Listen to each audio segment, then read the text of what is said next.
Assalamualaikum warahmatullahi wabarakatuh. Jumpa lagi di channel Memang Kita, channel yang akan selalu berbagi seputar alam dan manfaatnya.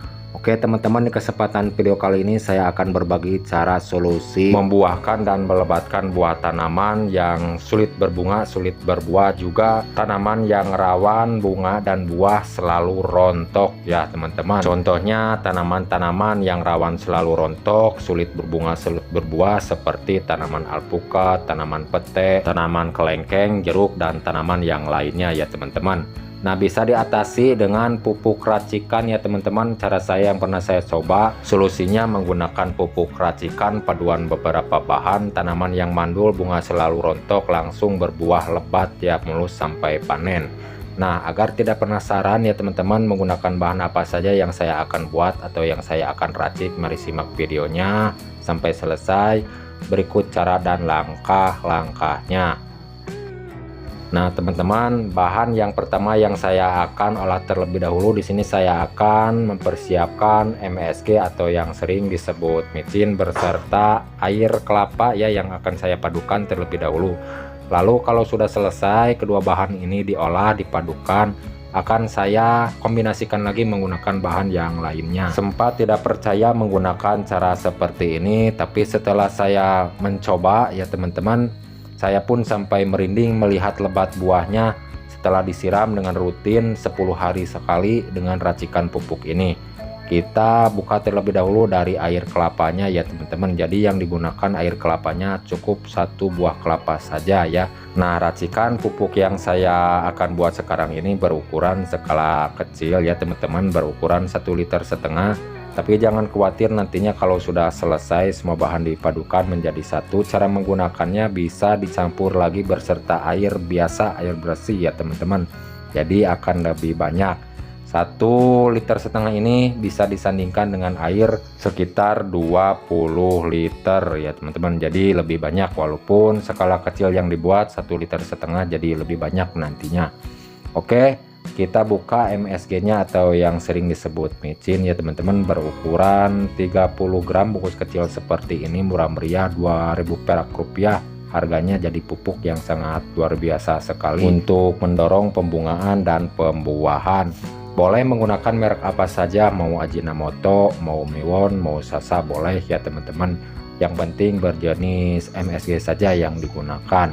Kegunaan MSG untuk tanaman sangat bagus ya teman-teman, terutama diterapkan ke tanaman yang mandul, bunga selalu rontok. Nah, MSG ini membantu untuk mempercepat merangsang pembungaan dan pembuahan agar bunga dan buah tidak rontok ya teman-teman. Apalagi kekuatannya itu akan ditopang menggunakan beberapa bahan ya teman-teman. Dan salah satunya yaitu air kelapa lalu MSG ya teman-teman. Oke, diaduk terlebih dahulu seperti ini. Usahakan air kelapa berserta MSG-nya harus benar-benar larut menjadi satu terlebih dahulu sebelum menyampurkan dengan bahan berikutnya. Nah teman-teman, ini cara saya ya yang pernah saya coba meracik membuat pupuk, lalu diterapkan ke tanaman alpukat sama pete yang terkena rawan sekali sulit berbunga, sulit berbuah. Walaupun kunjung berbunga itu bunganya selalu rontok ya teman-teman. Tapi setelah disiram dengan racikan pupuk ini langsung berbuah lebat mulus sampai panen. Nah, lalu bahan ketiga ya teman-teman, di sini saya menambahkan limbah air cucian beras ya teman-teman, berukuran 1 liter air cucian beras yang pertama yang digunakannya ya teman-teman. Jangan dibuang langsung jika ada air cucian beras, mending dikumpulkan ya teman-teman untuk merawat tanaman apa saja yang kita punya, diracik dijadikan pupuk seperti ini untuk perangsang bunga dan pembuahan, juga untuk menyuburkan, menyehatkan tanaman. Lalu dijadikan satu ya teman-teman seperti ini, banyaknya semuanya jadi 1,5 liter ya air kelapa beserta air cucian berasnya. Air kelapa sekitar setengah literan ya dari satu bijinya, lalu air cucian beras 1 liter, diaduk menjadi satu seperti ini. Usahakan bahan-bahan yang sudah dimasukkan itu harus benar-benar larut terlebih dahulu menjadi satu. Oke, sebelum saya melanjutkan ke langkah-langkah berikut, bagi teman-teman jika ada saran atau masukan dari isi video kali ini, silakan tulis di kolom komentar. Untuk sering-sering meracik pupuk, membuat pupuk dan pertanian, silakan tulis di kolom komentar untuk sering-sering sekitar alam dan manfaatnya. Oke, kita langsung saja ke langkah berikutnya ya teman-teman. Di sini saya akan menambahkan bahan utamanya, yaitu pupuk NPK 1616 beserta M4. Kedua bahan ini saya akan padukan ya teman-teman. Jadi bisa juga dibilang ini memperkuat pupuk NPK 1616 dengan cara difermentasi, dipadukan menggunakan beberapa bahan yang sudah diracik ya teman-teman. Contohnya air kelapa, MSG, lalu air cucian beras, dan ini M4 pertanian ya teman-teman yang digunakan. Awas jangan sampai salah dan keliru ya, yang digunakan dari M4-nya untuk pertanian bukan untuk perikanan. Berhubung skala kecil yang dibuat berukuran 1,5 liter, jadi cukup menggunakan satu tutup botolnya saja seperti ini, jangan banyak-banyak.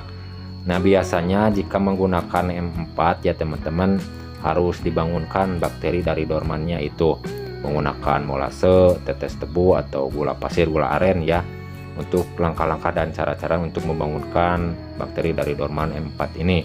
Berhubung menggunakan air kelapa ya teman-teman, campuran ini jadi tidak usah menggunakan bahan-bahan seperti itu dikarenakan sudah mengandung gula air kelapanya. Nah, lalu dari pupuk NPK 1616 nya yang digunakan khusus untuk pembuahan ya teman-teman. Jadi kita takar terlebih dahulu, jangan banyak-banyak, cukup menggunakan 5 sendok makan saja ya, 5 sendok makan saja. Lalu jangan dituangkan langsung beserta racikan yang sudah tercampur beberapa bahan, jadi dipisah terlebih dahulu seperti ini menggunakan wadah terpisah ya teman-teman.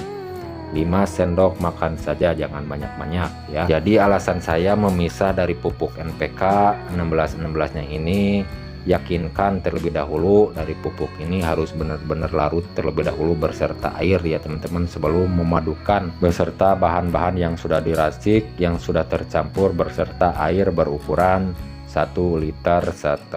Jadi harus benar-benar larut, jangan sampai masih berbentuk butiran dari pupuk NPK 1616 nya. Cara seperti ini juga ini bisa dibilang memperkuat pupuk NPK 1616 dengan cara difermentasi, dipadukan menggunakan beberapa bahan. Jadi kekuatannya itu lebih turbo super powerful ya teman-teman, mendorong pembungaan dan pembuahan, bunga dan buah lengket mulus sampai panen, tidak banyak yang rontok. Nah teman-teman, kalau sudah selesai semua bahan diracik dipadukan menjadi satu seperti ini, jangan langsung digunakan ya, difermentasikan terlebih dahulu sekitar 2 minggu atau 10 hari, itu paling cepat ya, 10 hari, 2 minggu atau 10 hari. Untuk cara memfermentasikannya harus menggunakan wadah yang ada tutupnya, simpan di tempat yang teduh selama tahap fermentasi, dan harus dikontrol ya setiap harinya dikarenakan akan mengeluarkan gas ya, mengeluarkan gas agar tidak meledak. Jadi harus dibuka tutup dari tutup wadah yang digunakannya.